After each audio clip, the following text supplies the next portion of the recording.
Hey! So today I wanted to make a video talking about confidence. I wouldn't say it's something I know a whole lot about. I mostly know about what it's like to not have confidence, but I have learned a lot in this last year, and I've grown a lot in this last year too.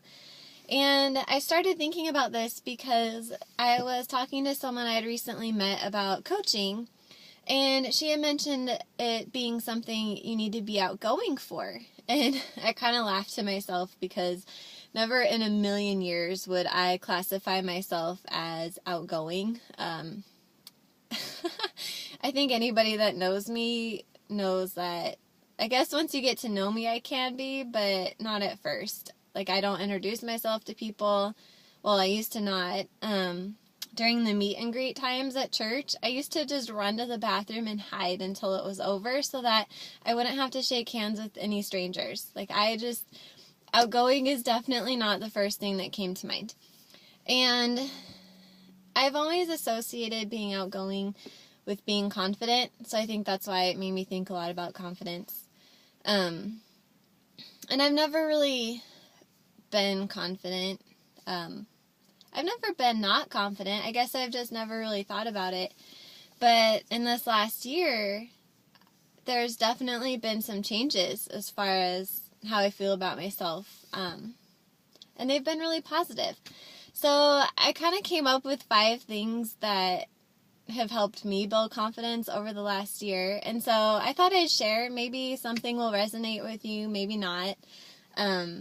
But the first major difference is I've really gotten into personal development. So I read a lot of books that help me with various things. Like recently I've been reading a leadership series by John C. Maxwell. And it's really cool to read stuff because you're able to see, maybe areas you're lacking and kind of learn how to work on those things. And it really helps you gain your confidence when you start learning about yourself and learning about your strengths and also learning about your weaknesses. And to go along with personal development, I've also been really consistent doing my daily devotions, which makes a huge difference for me in my daily walk with God. So if that's something you're into, I would highly suggest it. Another thing is act as if. And I love this concept because you don't have to already be where you want to be to act like you're there. If you want to be confident, act confident, and your feelings will follow. It's the same concept as, smile even if you're not happy, and that will help you get happy. If you just wait until you feel something to act it, it'll take you a lot longer to get there than if you act yourself into feeling. So, just act confident, and believe it or not, I know it can sound cheesy, but your feelings will follow. You'll start feeling more confident. And the third thing, and this has been huge this last year, is taking care of yourself and your body. You don't have to be skinny to be confident. I mean, for a long time, I was very skinny, but totally not confident in myself. Because I wasn't taking care of my body. I wasn't feeding it well. And now I really am. I'm careful about what I eat, and I do exercise. And that in itself brings so much confidence. Just knowing that I'm doing what I need to take care of myself. And then the fourth thing I wanted to talk about is doing something that scares you. This is a really hard one. Because who likes to be scared? Nobody. It's way easier to just stay in your bubble and not reach out of it and not go outside your comfort zone. But do something that scares you, and your confidence is going to grow. One thing for me, this is a good example, is making videos.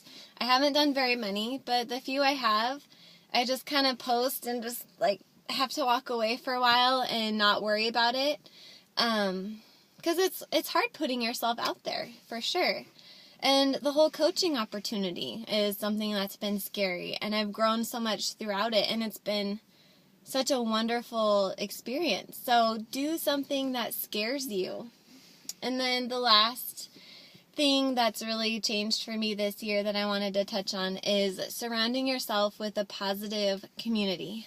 So my coaching team, Misfit Republic, is a wonderful team to be on because everybody is so positive and they encourage you to be positive too. And it's not fake positive. I mean, you don't pretend that the bad things don't happen or anything like that. You accept the bad things, but you figure out what you can learn from them and how to move on from them. And they're just so supportive. When you're going through a hard time, they're there to help you and kind of carry you through that. So I guess just surround yourself with people that are going to lift you up and be a positive influence in your life and not suck out all your energy. I mean, life is too short to be miserable. I mean, sometimes it's fun to have a pity party, but you've got to move on at some point. So I would encourage you to take a look and see if there's an area that you're lacking in that maybe you can gain confidence in. So I hope you all are having a good day, and I'll talk to you later. Bye.